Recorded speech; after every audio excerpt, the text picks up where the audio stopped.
हम इस वक्त मौजूद है चित्रकूट के 237 विधानसभा मऊ मानिकपुर पर। यहाँ पे 2017 में आर.के. सिंह पटेल को बीजेपी ने अपना उम्मीदवार बनाया था और आर.के. सिंह पटेल ने सपा प्रत्याशी को भारी मतों से हराया था। उसके बाद बीजेपी ने फिर से आर.के. सिंह पटेल पर लोकसभा के चुनाव पर दांव खेला। उसके बाद आर.के. सिंह पटेल ने भी लोकसभा का चुनाव जीता। उसके बाद यहाँ पर उपचुनाव हुआ और बीजेपी ने 2019 में आनंद शुक्ला को चुनाव मैदान पर उतारा। चुनाव मैदान पर जब आनंद शुक्ला मैदान पे थे, तमाम अटकलें लगाई जा रही थी कि उपचुनाव है आर.के. सिंह पटेल का, यहाँ बाहुल्य इलाका है, आर.के. सिंह पटेल जो यहाँ के दिग्गज नेता माने जाते हैं और तमाम तरह की चुनाव से पहले अटकलें लगाई जा रही थी। लेकिन आनंद शुक्ला ने एक बार फिर से उपचुनाव में बाजी मारी। अब जानते हैं यहाँ पे वोटर बताएगा किसको जिताएगा 2022 के चुनाव में। चलते हैं हम यहाँ के जनता से राय लेने के लिए। हम इस वक्त पहुंच चुके हैं राजापुर, एक चाय की दुकान है, वहां पे कुछ लोग बैठे हैं। उनसे जानते हैं कि अपने विधायक से कितना संतुष्ट हैं, उनके विधायक ने जो वादे किए थे कितना पूरा किए हैं। भैया आप ये बताइए, आपके विधायक ने चुना था, अपना विधायक चुना था, आपने जो वादे किए थे विधायक ने उनको कितना पूरा किया? विधायक से कार्यकाल से आप कितना खुश हैं? देखिए, धरातल में देखा जाए तो कोई भी कार्य जो है नहीं कराया गया है। जैसे रोड को देख लीजिए, सड़कों को लेकर के, और भी कोई ऐसा कार्य कराया नहीं गया हमारे हिसाब से। अब बाकी थोड़ा बहुत तो फिर कराया ही जाता है। और सबसे बड़ी सड़कों को लेकर आप देख लीजिए, जिससे जनता आती जाती है, सारा आदमी आता जाता है। मंत्री जी भी आ रहे हैं, विधायक जी भी, क्या देख नहीं रहे हैं? और सबसे विषम परिस्थिति आपके तिरहार का देख लीजिए। हाँ, तो यही सब समस्या बनी हुई है। और कुछ लोग हैं हमारे साथ। भैया आप ये बताइए, जो विधायक ने आपसे वादा किया था चुनाव से पहले, उन वादों को कितना पूरा किया? उनके विकास कार्यों से आप कितना संतुष्ट हैं? आप तो देखते ही हैं कि कितना विकास हुआ है। विधायक जी बोले थे गड्ढा मुक्त करने के लिए, तो अब ये राजापुर से करवी वाली रोड देख लीजिए, कितना गड्ढा है।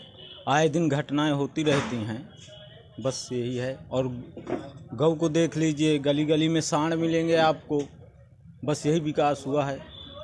और कुछ लोग मौजूद हैं, उनसे बात जानेंगे। भैया ये बताइए, आपके विधायक जी ने आपसे चुनाव से पहले वादा किया रहा होगा क्योंकि हम ये कर देंगे, वो कर देंगे, तमाम वादे रहे होंगे। आपके विधायक ने जो वादा किए थे उन वादों में से कितना पूरे किए हैं और उनके विकास कार्यों से आप कितना संतुष्ट हैं? देखिए, सबसे पहली बात तो मैं ये बताना चाहता हूँ कि हाँ, अरुण भाई ने अभी जो कहा है रोड वाली बात, तो रोड तो वास्तविकता है कि मतलब गड्ढे हैं, लेकिन बरसात के बाद तो ये मतलब लाजमी बात है कि गड्ढे हो जाते हैं। उसको पूरा करने के लिए सरकार अपनी तरफ से पूरी कोशिश कर रही है और गड्ढे मेरे हिसाब से भर भी गए हैं। जो बाकी शेष बचा है उसमें भी काम चल रहा है। रही बात बीजेपी की, तो दूसरी सरकारों की अपेक्षा बीजेपी में अच्छा काम हुआ है। आप यहीं से मतलब जाइए, इलाहाबाद रोड जब से बनी है तब से वो मतलब वही हालत थी, लेकिन आज आप इलाहाबाद बाई मतलब झांसी वाला जो ये मतलब अपना हाईवे है, उसको आप देख लीजिए, आपको विकास मतलब खुद समझ में आ जाएगा। और रही बात गाय की, तो गाय के लिए सरकार ऊपर से आदेश मतलब दिए हैं प्रधानों के लिए, सचिव के लिए। अब जो प्रधान लापरवाही करते हैं तो उन पे मतलब सीधे सीधे मतलब कार्रवाई की जाए। भाई प्रधान तो कुछ लापरवाही कर रहे हैं, गांव में नुकसान मतलब हो रहा है, लेकिन सरकार अपनी तरफ से पूरी कोशिश कर रही है कि गाय अन्ना ना रहें, किसानों का नुकसान ना हो, उसके विषय में सरकार ध्यान दे रही है।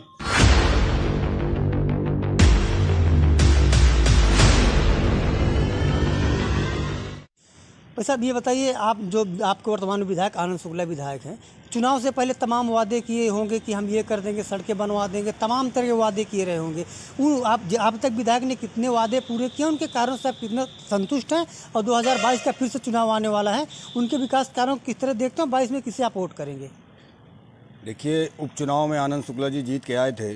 उनको अभी 2 साल का कार्यकाल उनका पूरा हुआ है, 24 तारीख से पूरा होगा।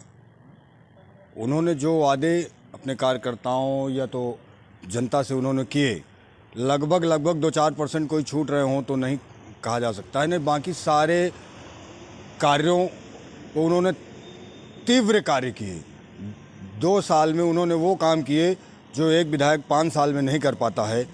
और सरकार की जो नीतियां हैं, योगी मोदी जो चाह रहे हैं, गुंडा माफिया बदमाशों को समाप्त करना, तो निरंतर आनंद शुक्ला जी, चूँकि ये डकैतों का क्षेत्र रहा है, निरंतर डकैतों का सफाया करने में प्रयासरत रहते हैं और यही हमको चाहिए।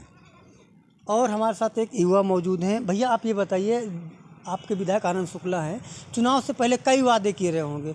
उन्होंने अभी तक जो वादे किए तो उन्होंने कितना पूरा किया है, और जो आगामी 22 के चुनाव हैं उनमें आप किसे वोट करेंगे? विकास कार्यों को वोट करेंगे या कुछ अपना नया नेता फिर से चुनेंगे? आनंद शुक्ला जी ने जितना भी मतलब वादे किए थे लगभग पूरे कर रहे हैं। जो नहीं पूरे हुए हैं उनको पूरा करने का वो प्रयास कर रहे हैं, और व्यापारियों के मान सम्मान के लिए आनंद शुक्ला हमेशा खड़े रहते हैं। और हम तो भाजपा को ही वोट करेंगे। और मैं एक व्यापारी हूँ, व्यापारियों की भारतीय जनता पार्टी व्यापारियों की रक्षा कर रही है। योगी सरकार व्यापारियों की रहता गुंडा मुक्त समाज को बना रही है, और आनंद शुक्ला क्षेत्र के विकास के लिए अग्रसर हैं, तेज तर्रार नेता हैं। हम आनंद शुक्ला को ही सपोर्ट करेंगे। डॉक्टर बताएगा किसको जिताएगा, उससे पहले यहाँ के हम आपको आंकड़े बता दें। यह विधानसभा सीट ब्राह्मणों से बाहुल है। इस विधानसभा सीट में लगभग 80,000 ब्राह्मण हैं, 40,000 पाल समाज के लोग हैं, 15,000 यहाँ के आदिवासी समाज के लोग हैं। इससे करीब 40,000 बैकवर्ड की जो जातियाँ हैं वो शामिल हैं। एससी बिरादरी उतना मायने नहीं रखती, हालांकि एससी बिरादरी का भी दबदबा है, लेकिन यहाँ का जो सीट है पूरी तरह से ब्राह्मण बाहुल है, और जहाँ जिधर ब्राह्मण समाज जाता है उसकी ही फतेह होती है। आपको बताते चले कि इस विधानसभा सीट पे 2017 में जब चुनाव हुआ था तो यहाँ बीजेपी ने आर के सिंह पटेल को चुनाव मैदान पर उतारा था। आर के सिंह पटेल के चुनाव में जीतने के बाद जब लोकसभा का चुनाव हुआ तो उसके बाद आर के सिंह पटेल को लोकसभा का उम्मीदवार बनाया गया। आर के सिंह पटेल लोकसभा का चुनाव जीते और फिर यहाँ पर उपचुनाव हुए, तब बीजेपी ने आनंद शुक्ला को चुनाव मैदान पर उतारा। आनंद शुक्ला ने फिर से एक बार बाजी मारी, बीजेपी ने परचम लहराया, और क्या अब यहाँ के जनता जाने के जो विधायक ने वादा किया था, अब तक कितने वादे पूरे किए हैं और किस तरह के जो वादे थे उन पे खरे उतरे, जानते हैं यहाँ की जनता से। हम इस वक्त मौजूद हैं राजापुर के तुलसी नगरी पे। एक मोबाइल की दुकान है, यहाँ पे कुछ लोग इकट्ठा हैं, उनसे जानने की कोशिश करते हैं कि उनके भी अपने विधायक के कार्यकाल से ये कितना खुश है, जो विधायक ने वादा किया था कितना पूरा किया था। भैया, चुनाव से पहले विधायक ने तमाम वादे किए रहे होंगे कि हम सड़कें बनवाएंगे, ये करेंगे, तमाम वादे रहे होंगे, आप उनके कार्यों से कितना संतुष्ट हो और क्या लग रहा है आपको? देखिए, 2019 का उपचुनाव हुआ था, पहले 2017 में चुनाव हुए थे, उसमें बीजेपी के विधायक जीते थे। उसके बाद 2019 में जब उपचुनाव हुआ यहाँ पर, तो पता नहीं, कोई एग्जैक्ट नहीं बता सकता है कि आनंद शुक्ला है कहाँ का। वो खुद नहीं बता सकता है कि मैं कहाँ का हूँ। दूसरी बात, उसको यहाँ के जब दर्द का पता ही नहीं है, उसमें क्या होता है कि जब कोई यहाँ का लोकल आदमी चुन के जाता तो उसको दर्द पता होता कि पड़ोसी का दर्द क्या है। वो बाहर ही, उसको दर्द ही नहीं पता। दूसरी बात, उसने कहा था कि मैं विकास की गंगा बहाऊंगा। अभी कई जगह वो जहाँ पर रामलीला होते वहाँ जाता है, जहाँ वो क्या बोलते हैं दंगल होता है वहाँ जाता है, कहता है ट्रेलर है। ट्रेलर का मतलब क्या है? 2.5 साल में तो पूरा सरकार तस्वीर तकदीर दोनों बदल देती है। इन्होंने क्या बदला? राजापुर का जो पुल था, आप ये बताइए, जो छीमों से वो रोड थी अभी तक बन रही है। मैं 4 नवंबर 2019 को उसका भूख हड़ताल किया था, बताइए, उसका अभी तक रोड का नहीं बने। पहाड़ी से करबी जो रोड जोड़ रही है राजापुर होते हुए, आप उस रोड से रोज़ निकलते हैं, आम जनता रोज़ निकलती है। क्या उस रोड में तो इतने रोड का पता नहीं, गड्ढे ज़्यादा हैं, और यहाँ के PWD के मंत्री भी हैं। कोई विकास नहीं हुआ है, केवल कागज़ में विकास है। इनका मंत्री कहता है वहाँ जाकर ललितपुर में कि 95 रुपये डीजल सस्ता है। उसको न सस्ता हो, उसको हर 50,000 1 लाख रुपए का कूपन मिलता है मंत्री होने के नाते, तो इसलिए उसको सस्ता है। हमसे पूछे, आम जनता से पूछे, जितने लोग इनसे पूछे कि पेट्रोल का 107 रुपया लीटर है, 98 रुपये लीटर डीजल पहुंच गया है, उसका दर्द पूछे।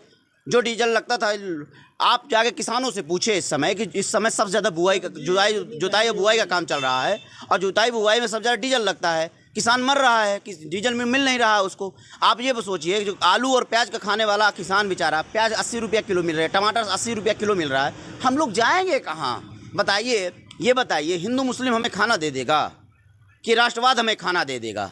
हम भी इसी राष्ट्र के हैं, हमारे ऊपर कोई बात आएगी तो हम भी गाले मूरी की तरह काटेंगे, लेकिन पहले पेट है। हम भूखे रह के जंग नहीं जीती जा सकती। राष्ट्र तब बचेगा जब हमारे पेट में खाना होगा। जब खाना ही नहीं होगा तो राष्ट्र कैसे बच जाएगा? हर चीज़ हमारे साथ कोई लोग मौजूद हैं। भैया, आप ये बताइए, आपने विधायक आनंद शुक्ला है, उन्होंने तमाम वादे आपसे किए रहे होंगे कि हम ये करेंगे, वो करेंगे, तो आप अभी तक उनका जो कितना कार्य कितना कुछ है? ज़मीन में कोई विकास नहीं दिख रहा है, सिर्फ कागज़ में हवा हवाई चल रही है। हम लोग गड्ढे, रोडों में भी गड्ढे, 3 साल से वो रोड पड़ी है। अब अक्सर कहते हैं तो कहते हैं ब्राह्मण तुम्हें विधायक मिले, अब क्या कम है? और इसके सिवा विकास कुछ नहीं, जातिवाद का रंग दे रहे हैं और कुछ बोल भी नहीं पा रहे हैं। ये लोग ब्राह्मण के नाम पे वोट लेते हैं, उसके बाद फिर इनके पास जाओ तो मजबूर हो जाते हैं और मुंह छुपा के कहते हैं इतना कम है क्या कि ब्राह्मण विधायक है। बस यही तरक्की है इनकी। और जब कोई काम नहीं, महंगाई चरण सीमा, सब्जी के भाव देखो तो पता चलता है, दाल रोटी भी नहीं मुश्किल से मिल पा रही। चलिए, और कुछ लोग हमारे साथ एक युवा मौजूद हैं। भैया, क्या आपके जो विधायक हैं वो आप उनके विधायक कार्य से कितना खुश हैं आप? देखिए, ये जो दोनों विधानसभाओं में, चाहे मऊ हो, मानिकपुर हो, चाहे हमारी करवी विधानसभा हो, इन दोनों विधानसभाओं में कोई काम जो है विधायकों का हुआ नहीं। रोड की इतनी खस्ता हाल व्यवस्था है, जहाँ के हमारे PWD मंत्री हैं, राज्य मंत्री चंद्रिका प्रसाद उपाध्याय जी, और वो वर्तमान विधायक भी हैं, मंत्री है, वो विभाग उनके पास है। रोडों की वो स्थिति बनी है, खुद अपने गांव की रोड तो बनवा नहीं पाए, तो ये हमारी करवी राजापुर की रोड कहाँ से बनवा पाएंगे? जो ये सबसे बड़ी समस्या है। और उनके पास अगर ये चीज़ कहा भी जाए, बताई भी जाए, तो वो उस चीज़ में जो है कोई अमल नहीं करते हैं और न कोई काम धंधे की बात करते हैं। बेरोजगारी है, आज इतना बेरोजगारी बढ़ गई कि हर युवा दर दर भटक रहा है। जो है नौकरी पेशा के लिए ना कोई नौकरी मिलती है, ना कोई सरकार सुनने वाली है। अगर लोग नौकरी मांगने जाते हो तो उनको लाठी मिलती है। तो बहुत सारी समस्याएं हैं, बेरोजगारी है इस सरकार में। पेट्रोल और डीजल का भाव आसमान छू रहा है। आज टमाटर का रेट 60 रुपये 70 रुपये किलो बिक रहा है, 40 प्याज का रेट 80 रुपये केजी बिक रहा है। क्या खाएगा आदमी, क्या करेगा? और हमारे साथ एक बुजुर्ग मौजूद हैं जो काफ़ी समय से वोट डालते रहे होंगे। चाचा जी, आप ये बताइए कि आपके जो विधायक हो तमाम वादे आपसे किए रहे होंगे, नहीं कि हम ये करेंगे वो करेंगे, कितना अभी तक धरातल में कार्य हुआ, कितना खुश है आप? ये सरकार सिर्फ जुमलों की सरकार है। यहाँ पे कोई भी कार्य जो है ज़मीन स्तर पे नहीं है। यहाँ पे सब मुँह ज़बानी काम है और मुँह ज़बानी में जो कुछ है वही है, बाकी कुछ नहीं है। और अगर आप ये कहना चाहें तो मैं तो यही कहूँगा कि यहाँ से मऊ तहसील मुख्यालय जाने के लिए जो रोड आज पड़ी हुई है उसको आप देख लीजिए। 5 वर्ष बीत रहे हैं, 7 वर्ष, आज 5 वर्ष आज तक जो है नहीं बन पाई है। और एक और हमारे साथ भैया, आप ये बताइए, आपके विधायक कितना खुश है आप विधायक से? बिल्कुल भी नहीं खुश है, बिल्कुल भी नहीं खुश।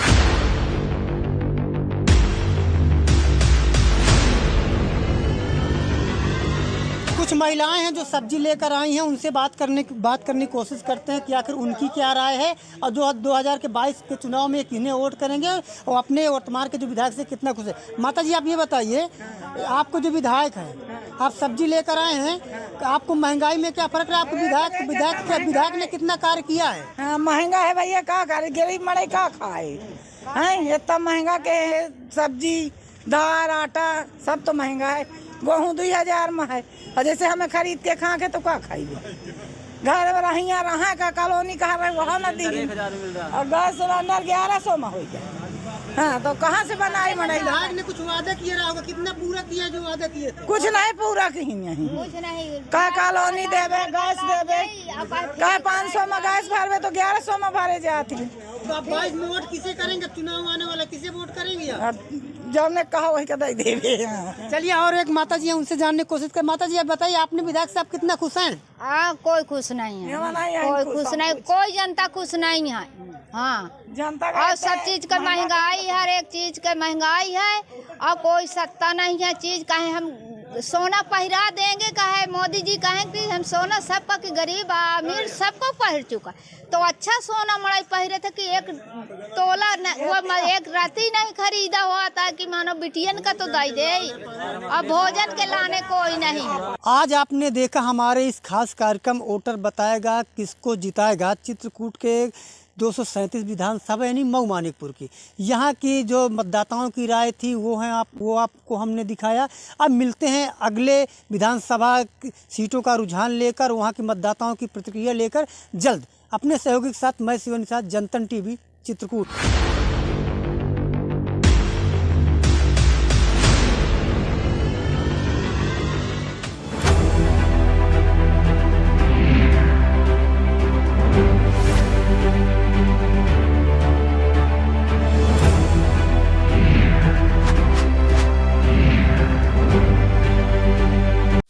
खबरों के निष्पक्ष विश्लेषण के लिए सब्सक्राइब करें जनतंत्र TV.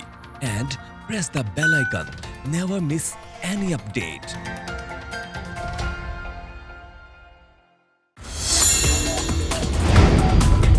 Download the Janatantra TV app, available on Google Play and App Store. Download it now.